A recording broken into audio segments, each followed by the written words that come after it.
We would like to call now our panelists, and they will introduce themselves. We have the panelists from Visayas, Father Jimel Varela from Catarman, Father Jerry Trono from Dumaguete, and Father Efren Bungay from Tagbilaran. Please come up.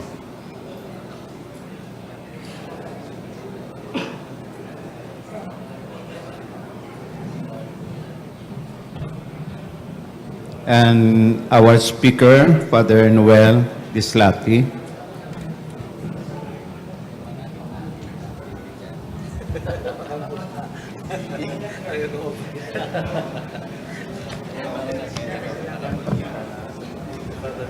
Father Noel, good morning.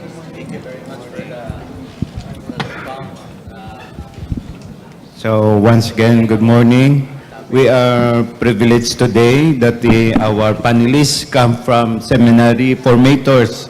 There was a point raised by Monsignor J that in the initial formation, this intimacy should already be, but we were cautioned by the speaker that we should safeguard the boundaries because our seminarians are prone to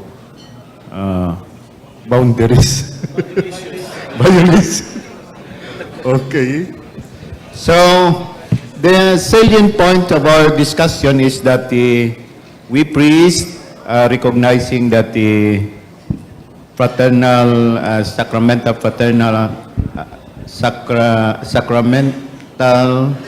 fraternity of priests is very necessary, and we are capable of having it, but there are barriers that we should tackle. We should get rid of the barriers. Perhaps we can center our discussion on some successful interventions from each parish so that we can copy or we can bring home what other fraternities or other presbyterium are doing in their respective dioceses. So perhaps we can ask first the panelists your reactions.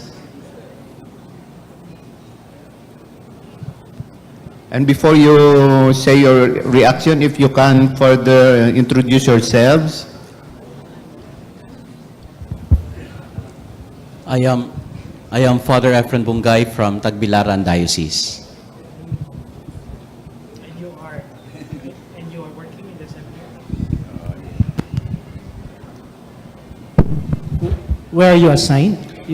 Okay, just for the past 3 years, I've been assigned in St. Augustine Major Seminary, Tagaytay. Tagaytay, okay. Yeah, but just last December, I was appointed by the bishop to be the vicar for clergy in our diocese. So you're back in Tagbilaran? Yes, okay. Padre. If I may add, he is also assigned in the seminary, this time at Tagbilaran. So from seminary to seminary. Okay. I'm Father Jimel Varela from Catarman, presently assigned in John Paul Seminary. John Paul Seminary. As rector, Father? As rector. Okay. I'm Father Jerry Trono from the Dumaguete Diocese. I'm now the present rector on our college seminary. Before I was the vicar for clergy, because in a one commission, it's all about the seminarians, seminary formation, and the clergy. But after our Diocesan Pastoral Assembly, it was divided into two. So Father Eric Losada is now the vicar for clergy. Now I'm assigned in the seminary formation on that. So our panelists, you may start.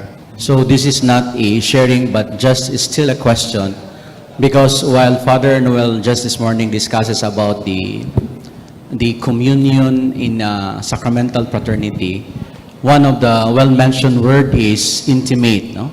Maybe that's one of the favorite words among the priests, intimacy. No? But my question is that in trying to establish intimacy or intimacy in sacramental paternity, it was mentioned there are some barriers like mistrust, pasipsipan, laglagan system, and others. My question there was that, how are we going to answer this, or how can we respond to this kind of barriers, Father Noel? I think that's the same concern that Father Am has brought up. No, I'm wondering if the other panelists have the same concern, so that we will just address this in one answer. Okay. After the question and answer in the plenum, I have a quick crash course with Monsignor Nonoy and Father Atong about this. No, how do we really respond to subcultures or cultures that are inimical to priestly life and ministry? Well, as we all know, culture or subcultures, how do we understand them? They're just simply what? They are how things are. I would say that. The way things are. You don't even realize that, you are doing that, but that's the way things are. No? And so, if you'd like to correct a culture, or subculture, the first thing that you have to do is to name what is distorted, deceptive, deformative in that culture. So here we're talking about subcultures in the priestly life and ministry. So what are they? We have to call it as it is. We need to call a spade, an ace an ace. Okay? We don't have to yung ano ni Father Kwan, no? Father Atong shadow boxing, pretending as if everything is just okay and normal. So I think that's the first thing that we have to really do. Right now, we are in the process of naming it. No, I hope that in your interaction, either in big groups or small groups, or in your respective dioceses, let us name these subcultures that are deformative to our priestly life and ministry. That's one. The second is, I think we need also to offer an alternative lifestyle, either from the individual or from a small group of priests who will change that subculture. No? In changing a subculture, it's very important that we see models who are presenting a different lifestyle or culture, so that it would stand against that existing culture. I don't know if I'm making sense. So in our diocese, Padre, regarding about lifestyle and trying to put some structure to tackle that issue of barriers, one of the things that we're trying to practice is standard living allowance. Their lifestyle has been emphasized, simple lifestyle has been emphasized, because in our diocese, we started 1997, and we just received 8,000 pesos. And after more than 20 years, the increase is just 10,000 pesos. No? So at least in that kind of lifestyle, and that kind of amount, 8 to 10,000 pesos, there is a great adjustment in living our lifestyle, in trying to live that kind of life that we want to be based on that particular amount. So I guess in our diocese, it's somehow helpful, standard living allowance. Of course, going back to your concern po, no, Father, individual change is very important, no? That the change must come from the individual, but there is also something that we can do from the systemic point of view. Is there anything that those people who are in charge could do something about it to change the system that would affect, the subculture. So I think what you are doing, for example, the Commission on Clergy is a very important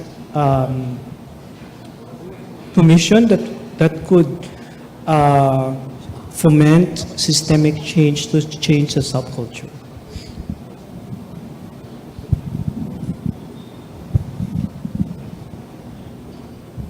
Others from the audience also could react. Be free to react if you want. You just raise your hand. On my part, I'm just concerned, Father Noel, of what you have said a while ago and discussed to us, because those are beautiful things that you have presented to us, especially the importance, and then the important elements, and then the blocks and hindrances. My question would be, what would be the concrete and tangible avenues to promote communion in sacramental fraternity? And I think we can solicit from the best practices from every diocese on this matter. Would you like to start, Father? What are some of your best practices in your In diocese? our diocese, we are just starting actually our plans to respond to this call of communion in sacramental fraternity. And that's why I'm not too confident to share it with you. I'm sorry. That's why I'm soliciting for more options and avenues where we can also strengthen the activities in promoting communion in sacramental fraternity. Okay, well, maybe we can solicit some best practices from the audience, but I'd like to start. When I left Capiz like 20 years ago, there was a group of young clergy. I was a young clergy then during that time, who would come together, pray together, share what's going on, and eat together. And then after that, we go back to our respective places. It was a beautiful experience. I think it was that time when they were saying the Episcopal Commission on Clergy was grouping us into age groups. Kaya the young clergy in Capiz were meeting. Unfortunately, the older clergy didn't like the idea because they said that we are trying to divide the presbyterium. They didn't get the idea yet. And eventually it did not succeed. And I also left the diocese. Last January, I came back for good. In my first days and weeks and months in Capiz, I consciously just went to priests to just simply talk to them. And while talking to them, they would always express their need for deep communion as we understand it now. And so, hearing it from them, I said, why don't we gather again? Why don't we, because there seems to be parang they don't like the status quo in terms of priestly camaraderie. And so, can we do something different? And therefore, we decided to come together, Tapos sabi namin, anong gagawin natin? So sabi natin, mag-holy hour tayo. Holy hour kami, tapos mag-dinner lang tayo, and then after that, freewheeling lang ang sharing. Tapos we also agreed na not to put a burden on the hosting priest. So sabi namin, one solid, one liquid lang. And we did that a month ago. There were 7 priests who came to pray the Holy Hour, like what we did. And then after that, we had dinner together in the refectory, and then we shared what's going on with us, especially regarding the anxiety of the reshuffling. rather than talking about other priests, we were talking about ourselves. We said that, no, we will not talk about them, we will talk about ourselves. And after that, it was a beautiful experience. And so we said, why don't we do this again? Let's do this next month. Unfortunately, I will be here, no? And so now we're Wednesday. They met again last Monday evening because we've decided to meet every second Monday. That's the night before the monthly recollection. And even if I'm not there, my priest friend said, there were 7 who came, and they liked the experience. And this is something that we would like to continue. And I am so happy that there are some priests who are like that. I know that maybe this change is not something significant, but we start changing in small things. And I just would like to share that to the group. Thank you, Father Noel.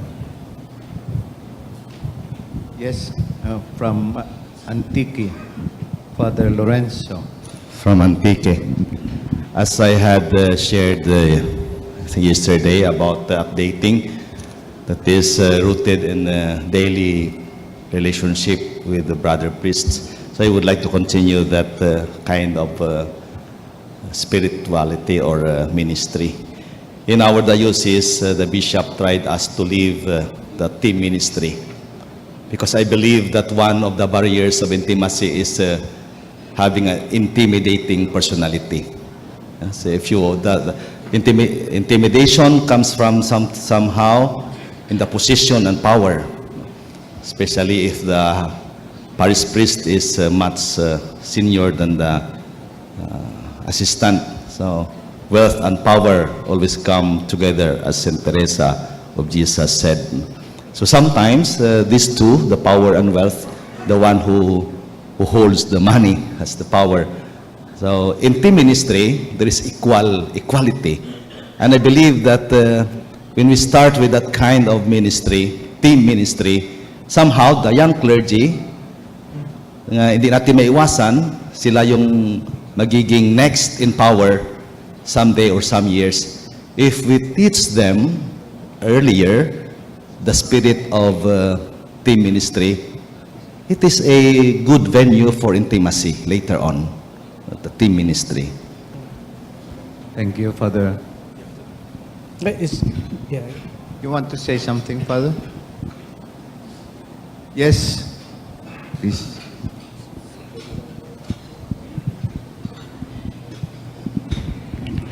I'm Father Sin from the Order of St. Augustine. So in our province, we started with the chapter of renewal every other month. And the one in charge of the ongoing formation should prepare a guideline for the theme for that chapter of renewal. And it depends on the community where they celebrate that chapter of renewal. Then secondly, we have also some zonal gatherings wherein from Cebu could gather together, then from Luzon also they would gather together, and from the Mindanao. And we have also the age group gathering. However, during the practice of this chapter of renewal, some of our friars are so defensive, no? They have some negative comments about sharing. Kasi sabi nila, pag nagsisharing na parang minadri daw yan. Totoo po yun. Ayaw nila yung mag-share ka ng personal experience and your insights. Yan isa sa struggle namin doon sa kasamahan namin mga friars, lalo na yung medyo nakakatanda, then they cling to that image. So, up to now, we are still struggling because some of our friars are not so wholeheartedly practicing that chapter of renewal. Ang gusto lang nila is pupunta doon sa isang lugar, kakain doon, and then kulang yung deepening of the sharing experience, Yes. faith sharing experience. Thank you. Thank you for sharing that, Father Sim. No? Just to let you know that as we speak, there is a group of 27 Salesians, senior clergy Salesians, who are undergoing a renewal program. I was there last week, and they were sharing about personal stuff. about their life, their struggles, their pains, their joys, and all that. I think Father PV is here, no? But it's a very interesting group because I think some years ago, they were not like that. Maybe they also have the same reaction, no? Na they minadri ang sharing. But now I notice that they are comfortable in sharing their personal stuff. No, and I was just admiring them. No, so maybe it took time for them to be comfortable, with that process of growing into intimacy. For me, in the seminary, because I am assigned the seminary, connecting about the team ministry, I always look at our seminary formators as a team ministry. That's why we have already this, starting in my term 4 years ago, and now we have another 2 years. We always have this practice that before we go to a business meeting, we always share each other's, where are you now, how do you feel, what are your significant experiences this week, or like that, so that you can be allow at least to settle down and be able to really be settling ourselves rather than go immediately in what we can do for our seminary, for our seminarians. That's a very good practice, and we are working as a team really, because that's bringing us closer to each other, because me and Father Eric are the older priests, and we have our students now, the formators also. So at least we can jive each other by doing that kind of practice as a team, priests assigned the seminary. Thank you, Father Jerry. Good morning. Just a way of sharing. Bicol region is preparing for the third Bicol Priest Congress by July 30 to August 2. And one of our activities in the region is pre-Congress. In Legazpi, when we had our pre-Congress, we divided the clergy into age group. And then the senior clergy, when they had their sharing, well, they were looking for a sort of internos, a deeper experience of no agenda at all in terms of gathering. So we picked that up, suggestion, and in Legazpi we have started, the fourth Tuesday usually, as an internos, gathering of priests, no agenda at all. We have a pastoral, a retreat house there, and you just come. Priests are invited to come. You want to eat, to sleep, to play, without no discussion on any agenda. I think the first gathering that we have around 100 priests working in the diocese. 66 of them showed up. And I think it was a good start for us to be able to really experience this fraternal gathering of priests in the Diocese of Legazpi. And, the Bishop encouraged us to continue what we have started. So this is something that no agenda at all. You just come to the center. You want to eat, to sleep, to play, to swim. I think we have been initiated this by the Commission with the help of the Vicariate. And I think it's picking up now. And one of the feedbacks that we heard from our young clergy, sabi nila, mas maganda to, walang pinag-uusapan na napakaseryosong yan. And they talk about their experiences in the parishes, and then how they go about it. Iba rin yung may mga matatanda, may mga middle, So, ganun ho yung yan. And I think say ngayong April, we are scheduled on April 24 to do the same, na wala hong yan. And I think the priests are enjoying this sort of activity. After all our ongoing formations and renewal program that we have started in the diocese, yung hinahanap nila po is just to be there with their fellow priests. So a way of sharing from our diocese. Thank you, Father. Thank you. Yes.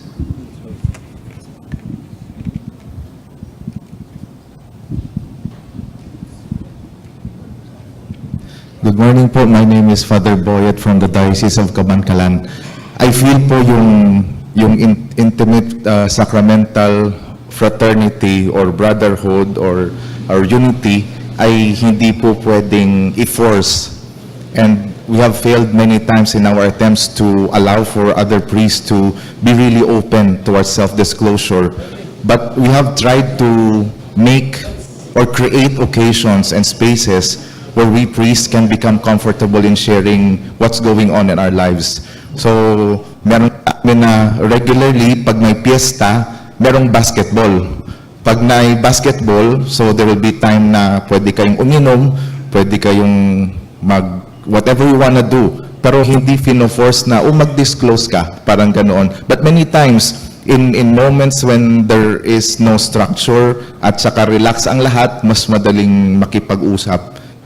Also, bago mag-fiesta, we see to it na merong priest night o di kaya yung after the fiesta. Again, in the context of inuman, and of course, sabi ni Ma'am Sinch, yung gossiping, parang paboritong pastime ng mga pare. Pero it is there that, pasensya po not to tolerate gossiping, but it is in those contexts where we can be present with one another and allow for opening up of one's journey in their ministry. Aside from that, yung cluster meetings, ganun din. We've tried several times to structure na meron tayong sharing, merong prayer, merong laro, socialization, but ganun, it's not really forced. But what I'd like to share is that let's not get tired of creating occasions and spaces so that when the right time comes and when the priests are ready, then there is the right opportunity for that. Thank you, Father. Thank you. Yes. Good morning po. I am Father Ram from the Diocese of Nueva Segovia po sa Vigan. Every month we have our priests assembly together with our Archbishop and usually our auxiliary bishop as well. In our priests assembly, we have three components that we are usually following. First component would be spiritualization. We gather together as one priest's assembly every third Monday and every third Tuesday of the month. As we are going to start it with Holy Hour, and we also have our Rosary prayers and celebration of the Holy Eucharist. Second component, apart from spiritualization, would be professionalization. It is where we are going to integrate the updating of our priestly concerns and updating on how we are going to become more pastorally able in terms of managing and so forth. And the third component, apart from spiritualization and professionalization, would be fraternization po, table fellowship, sports games, and everything. We also have our monthly vicarial gatherings po, wherein we also follow those three components, and I think that would be, in our archdiocese, in our culture, I think that would be of great help in terms of our strengthening relationship, in terms of our sacramental, intimate sacramental fraternity po, from the Archdiocese of Nueva Segovia. Yes, Father Eric. Good morning, Eric Losada from Dumaguete. Two things. First, just to share what we are doing, similar to Nueva Segovia, we have a monthly gathering. And one of the things that we try to initiate is how to enable brother priests to name their feelings, their affectivity. So we created a ritual for kanang mamatay na pare, when the priest namatay. So we gather into a same kind of a grieving, and just to share some feelings or what their sadness, their fears in the presbyterium. And I was so amazed that it becomes now mura nag-annual, because it becomes an annual gathering na may paring mamatay. There were some priests, really, senior priests, who really cried. They were naming their fear, they were naming their sadness in the presbyterium. And yeah, it is, for me, a way of intimacy and in way of affective language for the affect. And yeah, and we continue to do that every time a priest dies. And then this is a question, Father Noel.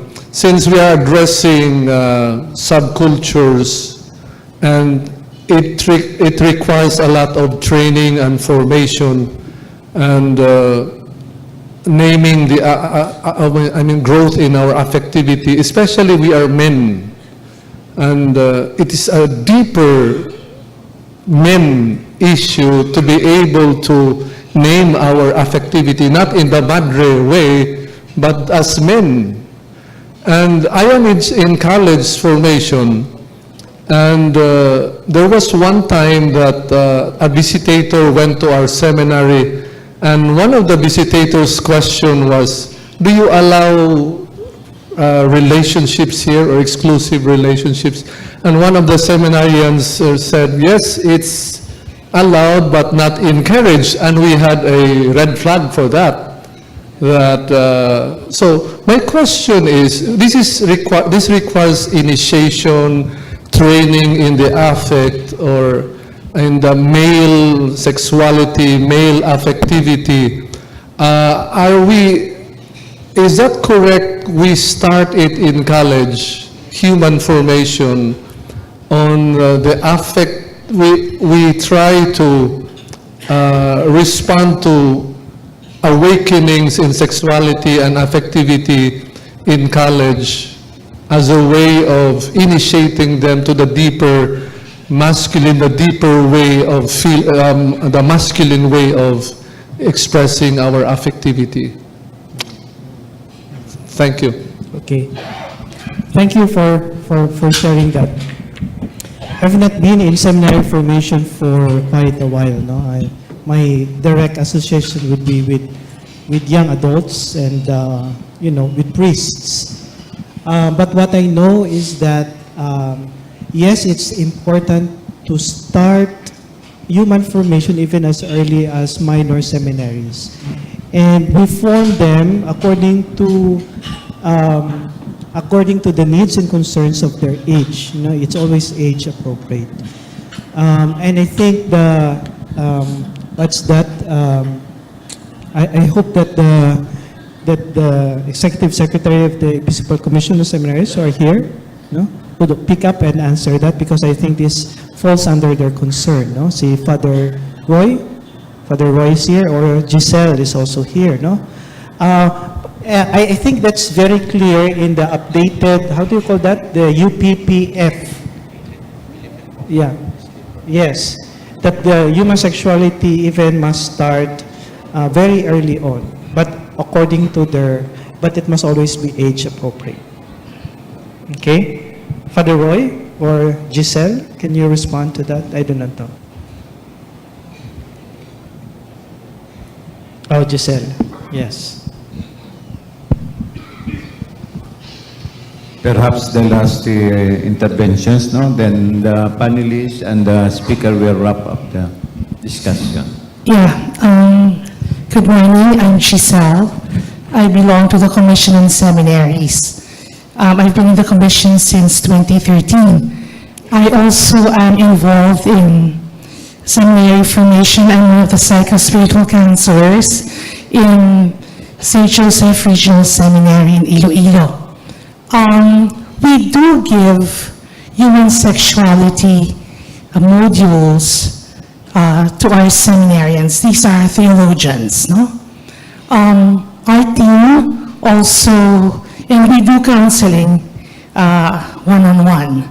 Our team also is involved in the formation of the postulants of the Discals Carmelites in Iloilo. Actually, I think intimacy and the human sexuality also goes as far as family background. How the children, how the boys were brought up. And as we journey with them, it's a very personal kind of journey. As we journey with them, we try to address these matters. But I would agree with you are seminary formators, no? And I think one of the delicate parts of the seminary formation is that through osmosis, the formans look up to the seminary formators. So you become like a fishbowl to them. How you relate with one another is how you are the models in seminary formation, even as parish priests, when they go to you for their parish exposure, when they go to you because in St. Joseph, which was mentioned by Father Rex, we have a threefold accompaniment. They have their counselors, they have their spiritual directors, they have their mentors. So in terms of intimacy and in terms of the relationships with one another, I feel that it's something that they will look up to you more than to us, their counselors. We address them when they come to us for their concerns, but it's really the priests who they will look up to. It will be you who will become their models. And so it is also important, as Father Noel brought up, that you are at home in your own sexuality. You are at home in your intimacy relationships with each other. And you're also at home in your relationships with women, because that will be very important for them. So in terms of us in the Commission on Seminaries, we try to help out seminaries in whatever way we can. I go and help out in Iba, in the Diocese of Iba every now and then, when the seminary formators ask if I can go and give talks to the seminarians, etc.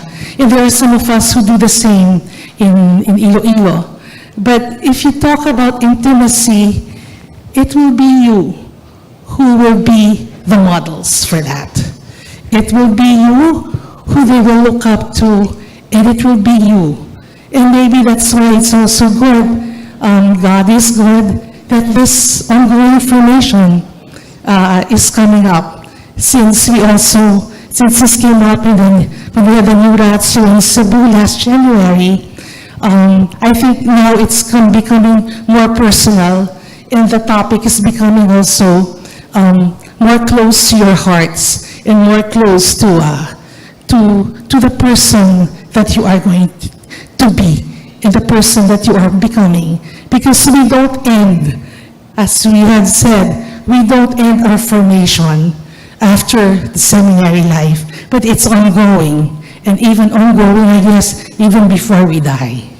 Okay, so I don't know if I answered the question. Thank you. But thank you. You have reactions for that? So we can give you can give now your departing message. One more. Sige, the last na.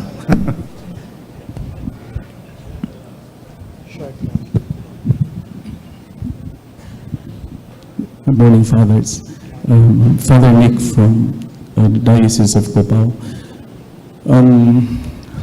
While the discussion was kind of deepening into the core of the problem, I look back to the years that I was given the task for the recruitment of candidates. I was the regional vocation director, and good that family was mentioned. I was triggered because of one candidate who was recommended by a certain priest. And so the priest contacted me that he was able to find a candidate. So I said, well, well and good, tell him to come to the seminary. So, meaning, partially he was already admitted. And when the parents came together with the candidate, the mother told me, Father, pagpasensyahan niyo na yung aking anak. Sabi ko, bakit naman? Kasi para siyang effeminate. Effeminate. So I took it as it is, no? Effeminate, without any strings attached. Well, let's work hand in hand. I will give me some information about your child, and let us see if we can handle such a case, because that was the first time that we handled that case. And so,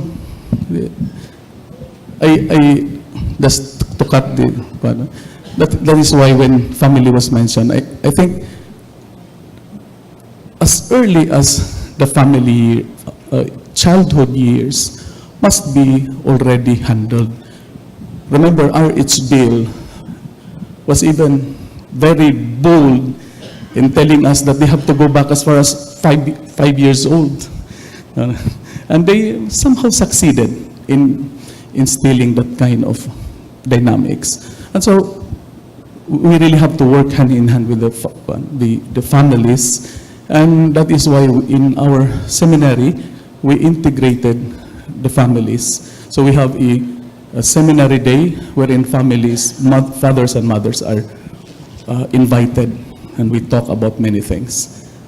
And then it's also the parents who would give us update on how this candidate would handle himself when he is already out of the four portals of the seminary, meaning it's during vacation time. Kasi usually, vacation time, vacation of everything, prayer, lahat na yan. So, I would highlight and highly commend that families are really part of the whole intimacy thing. Now we ask the panelists. Departing. Okay. So regarding communion in sacramental fraternity, I've seen that this activity or this kind of topic should be lived in and should be practiced primarily in the seminary formation, because it's very hard for us priests to live this kind of aspect if we in the seminary of these seminarians were not trying to practice this before. Like for instance, in our case, I am not the spiritual director, but most of my spiritual directors and the co-formators in the seminary are telling, he was so shocked when during the first time he tried to do the spiritual direction, and the seminarian says, Father, ano po ang pag-uusapan natin? No? So if the seminarians so bothered about spiritual direction, it's very possible that when this seminarian becomes a priest, then it's very hard for him to ask and to go for the spiritual direction. So my point is, whatever topic or whatever formations that we're trying to live in this kind of life as a priest, this should be practiced primarily in the seminary formation. Thank you, Father. I think one of the points that should be understood by priests whenever we speak of communion in sacramental fraternity is the proper understanding. Because a lot of priests, when we talk of communion, have a shallow understanding of this, and they have biases and prejudices against this particular topic. And with the talk of Father Noel, it's a sort of an eye-opener for all of us that proper understanding should be dealt with whenever we talk of communion, so that we can also encourage our co-priests to journey with us in the name of communion. That's all. Thank you. Father Jerry. So about this topic about the importance of fraternal, sacramental brotherhood or fraternity, me personally, I was a kind of survival in the seminary and when I was a youth priest because I just indulged myself. It's good that when I was a youth priest, there's already a group of fraternity of priests, that of the Jesu Caritas. And it's helping me a lot in my formation, an ongoing formation as a formator also in the seminary. At the same time, one very beautiful thing that I get also involved, like connected with the family, being a member of Worldwide Marriage Encounter, because I am a team priest there until this time. This is only the first time that I discovered the word intimacy. And I know it's very natural because the very meaning of intimacy is the need to be loved and be loved. And that is very basic. That's why when one time I was invited, why am I invited you to become part of this group? You are married couples. I said, Father, you are also married like us. You are married to us as your community that you are serving. And it's a great affirmation really in my being a priest, that looking at the different way of outlook of priesthood, that I'm not alone. I'm married to the people that I serve. And there should be no lonely priest in a way. As you mature in age, in emotionally, there is always this desire really that you are really founded because you are sure that you are loved by God, you are loved by your people, and you're also willing to love them, and it's so easy to serve. And this is where only that I discovered. That's why I know other priests are allergic to some kind of couples, but really going back to the family, because it can help a lot in the seminary formation when we tap also couples to help our seminary formation, particularly in the affective level, in maturing their sexuality and much more in their emotional level. And that's very much important for us in our seminary now, how we can deal on this about maturing in emotion and also in this word intimacy. Very, very good experience of being loved and being able to love. Thank you. Father Noel. I'm listening very well because I'm trying to also learn from you guys and to synthesize also my learning about the topic. I hope I will be able to articulate this. Now, what I'm hearing from you is that intimate sacramental fraternity is not only a grace that we receive, that came from the sacrament of orders, but it is also something that we form ourselves into. Now, starting from, of course, initial formation in the seminary.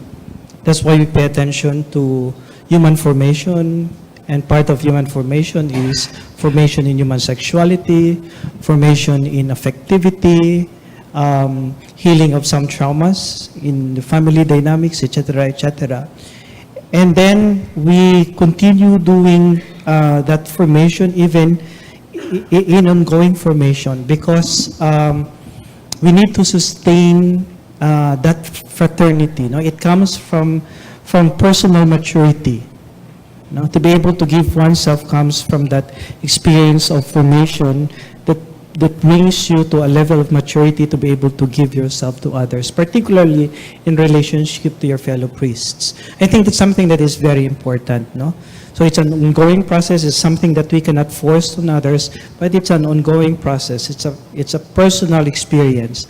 However, we also know that even if the seminarian has been formed already into that in the initial formation, there are some subcultures in the dioceses or in the priesthood that would deform that if we don't sustain that with systemic change.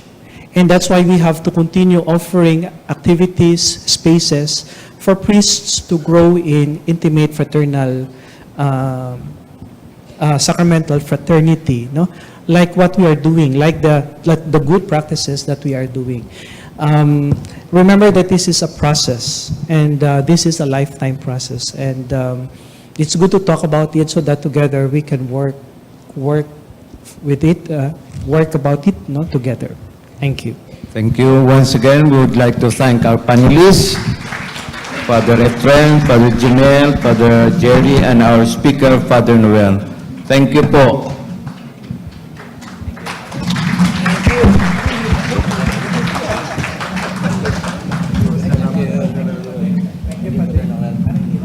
If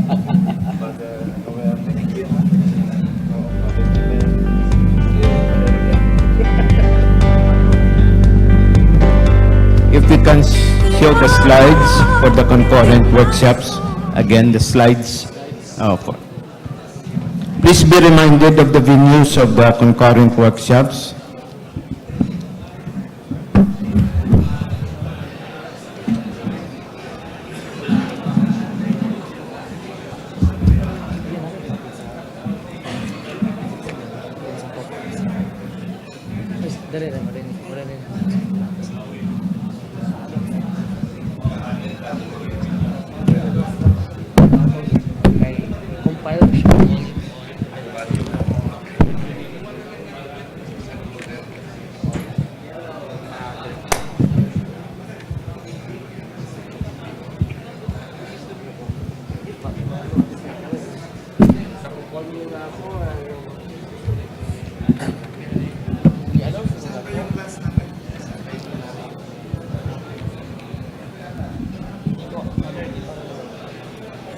We can have our lunch here. And then for the presenters, panelists, keynote speaker, you are invited to have your lunch at Quago 1. For those who have special diet, please ask the personnel who are assisting us. Claim your diet, please. Thank you.